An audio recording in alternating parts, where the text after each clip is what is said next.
അങ്ങനെ കാത്തിരുന്ന് ഞങ്ങൾ മൂന്നാറിലേക്ക് ഒരു ട്രിപ്പ് പോയി. ഡാൻസ് കളിച്ച ക്ഷീണത്തിൽ ഞങ്ങളൊരു തട്ടുകടയിൽ കഴിക്കാൻ കയറി. അവിടുത്തെ ചേട്ടൻ പൊറോട്ടയുടെ മാവ് എടുക്കുന്നത് കണ്ട് എല്ലാവർക്കും പൊറോട്ട മതിയെന്ന് പറഞ്ഞു.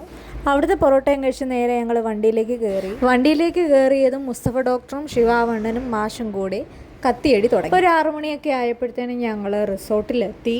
വണ്ടിയിൽ നിന്ന് ഇറങ്ങി ലഗേജൊക്കെ എടുത്ത് ഞങ്ങൾ നേരെ റിസപ്ഷനിലോട്ട് നടന്നു. റിസപ്ഷനിൽ വന്നിട്ട് ഞങ്ങളെല്ലാവരും ജസ്റ്റ് ഫ്രഷപ്പ് ആവാൻ വേണ്ടിയിട്ട് ഓരോ റൂമുകളിലേക്ക് പോയി.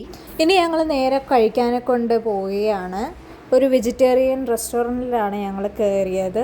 മാഷ് അവിടുന്ന് പൂരിയായിരുന്നു കഴിച്ചത്. ഞങ്ങളെല്ലാവരും നെയ് റോസ്റ്റ് പറഞ്ഞു. മൂന്നാറിൽ നല്ല തണുപ്പായതുകൊണ്ട് കോഫി കുടിക്കാത്ത ഞാനൊരു കോഫി വാങ്ങിച്ചു കുടിച്ചു. ബ്രേക്ക്ഫാസ്റ്റ് കഴിച്ചതിന് ശേഷം ഞങ്ങൾ നേരെ ഒരു ഗാർഡനിലേക്കാണ് പോയത്.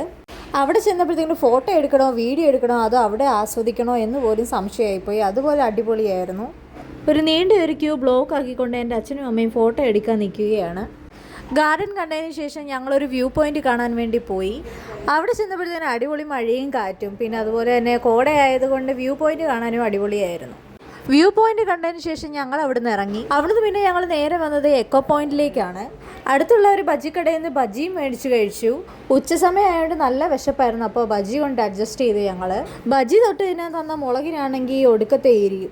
ആ എരിയൊന്ന് മാറാനും എനർജിക്കും വേണ്ടിയിട്ട് ഒരു റെഡ് ബുള്ള് പറഞ്ഞു. തണുപ്പില്ലാത്തതായതുകൊണ്ട് ഭയങ്കര കയ്പായിരുന്നു, കുടിക്കാൻ പറ്റില്ല. പിന്നെ വേറെ നിവൃത്തിയില്ലാത്തതുകൊണ്ട് അത് തന്നെ കുടിച്ചു. മൂന്നാർ ടൗണിലേക്ക് ചെല്ലുമ്പോൾ സമയമാവുന്നത് കൊണ്ട് ഞങ്ങൾ അടുത്തുള്ള ഒരു കടയിൽ കയറി ചോറ് വാങ്ങി. കറക്കമെല്ലാം കഴിഞ്ഞ് ഞങ്ങൾ നേരെ റിസോർട്ടിലേക്ക് വന്നു. ഇനി ഞങ്ങൾ നേരെ പൂളിലേക്ക് പോവുകയാണ്.